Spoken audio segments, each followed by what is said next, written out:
1 glass हरभऱ्याची डाळ घ्यायची। डाळीमध्ये वताचं पाणी भिजून ठेवा डाळ 2 घंटे। 2 घंट्यानंतर झाकण उघडा। बघा कशी डाळ फुगली टमाटम। चाल आता डाळ स्वच्छ धुवून कुकरला लावू। 1 ग्लास डाळ घेतली म्हणून 3 ग्लास पाणी टाकायचं। 2 शिट्ट्या मारायच्या, लगेच डाळ शिजते। कुकर थंड झालं की झाकण उघडायचं। डाळ चाळणीमधून चाळायची। जे पाणी खाली पडेल त्याची कटाची आमटी करायची। चाल आता पाणी निथरेल डाळ त्या कुकरमध्ये टाक। डाळ चांगली मिक्स करून घे। जेवढी हरभऱ्याची डाळ घेतली होती आपण 1 ग्लासच्या कमी गूळ टाका। परफेक्ट माप आहे। या मापानं पुरणपोळी जास्त गोड पण होत नाही आणि पानसट पण होत नाही। गुळाचं पाणी सर्व आटून घ्यायचं। नंतर केसर टाकायचं। केसर गुळाचं पाणी आटवताना टाकलं तरी चालतं। त्याची पावडर टाकायची। पुरण चाळणीतून चाळून घ्यायचं किंवा पाट्यावर वाटून घ्यायचं तुमच्या आवडीनुसार। मग असं नरम चटक पुरण तयार होतं। त्याचे गोळे तयार करून घ्यायचे। चाल आता पीठ भिजू। पोरी तुझ्या घरी असं मशीन तर मशीन मध्ये भिजव, नाहीतर भिजव हातानं। मीठ तेल पाणी मशीन मध्ये टाकायचं। मशीन आपलमध्ये पीठ भिजवती। पोरी आज आपण खापरावरचे मांडे बनवत आहे म्हणून पीठ पातळ भिजवायचं। पातळ म्हणलं तर टाकशील डुडू पाणी आणि कमीच टाकायचं, पण पीठ चांगलं मळू घ्यायचं। लचकपणा आला पाहिजे पिठामध्ये। फक्त पीठ भिजवताना तेलाचा वापर जास्त करावा लागेल, तेव्हाच पीठ परफेक्ट भिजन। जसं तुला व्हिडिओ मध्ये दिसते तसं।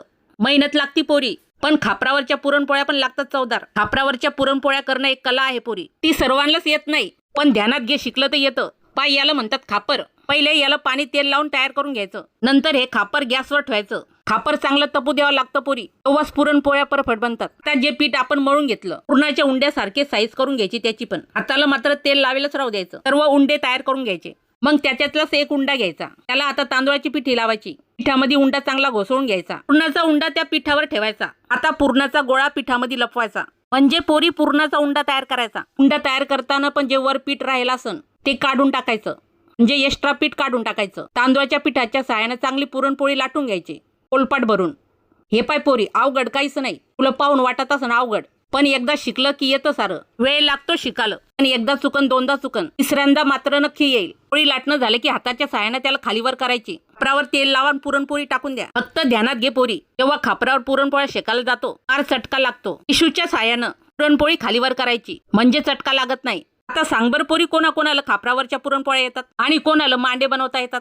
पोरी मी 7वीत असतानाच मांडे शिकले होते, म्हणून आज मला पुरणपोळ्या येतात। तर असं आहे पोरी, आता मी जास्त पुरणपोळ्या करत नाही खापरावरच्या, पण कधीतरी खावंसं वाटलं तेव्हा करते। आजपासून आता तू पण कर, पहिले शिकून घे जसं दाखवलं तसं, आणि मस्त खापरावरचे मांडे बनव। आता म्हणायचं नाही येत नाही म्हणून, नक्की खापरावरचे मांडे बनवायचे। चला आता झाले पुरणाचे मांडे, घ्या खाऊन।